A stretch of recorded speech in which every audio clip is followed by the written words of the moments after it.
چند روز قبل بلوچستان کے شہر تربت سے خواتین کی جانب سے لاپتہ نوجوانوں کے لیے نکالی جانے والی لانگ مارچ پرامن دھرنا دینے اسلام آباد پہنچی تو اسلام آباد انتظامیہ کی جانب سے لانگ مارچ کی خواتین و شرکاء پر لاٹھی چارج تشدد کر کے سینکڑوں خواتین و شرکاء کو گرفتار کیا گیا، جس کے خلاف بلوچستان کے مختلف اضلاع کی طرح ڈیرہ مراد جمالی میں بھی نیشنل پارٹی کی جانب سے احتجاجی ریلی نکالی گئی اور شہید محترمہ بے نظیر بھٹو پریس کلب کے سامنے بیٹھ کر دھرنا دیا گیا۔ دھرنے کے شرکاء نے ہاتھوں میں پلے کارڈز اٹھائے ہوئے تھے جن پر اسلام آباد انتظامیہ کے خلاف نعرے درج تھے، جبکہ اسلام آباد انتظامیہ کی جانب سے خواتین کے ساتھ ناروا سلوک، ان پر تشدد اور گرفتاریوں کے خلاف خوب نعرے بازی کی۔ اس موقع پر نیشنل پارٹی کے رہنماؤں نے شرکاء سے خطاب کرتے ہوئے کہا کہ بلوچستان کی خواتین ایک مظلوم کی حیثیت سے اپنے جائز مطالبات کے لیے پرامن دھرنا دینے اور اپنا احتجاج ریکارڈ کرانے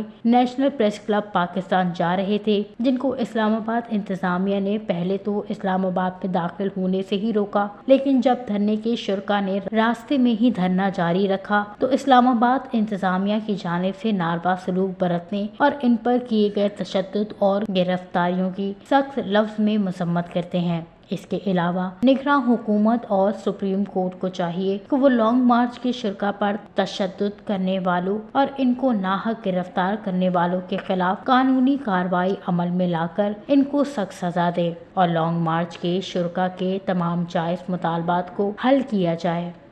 وش نیوز، نصیر آباد، بلوچستان۔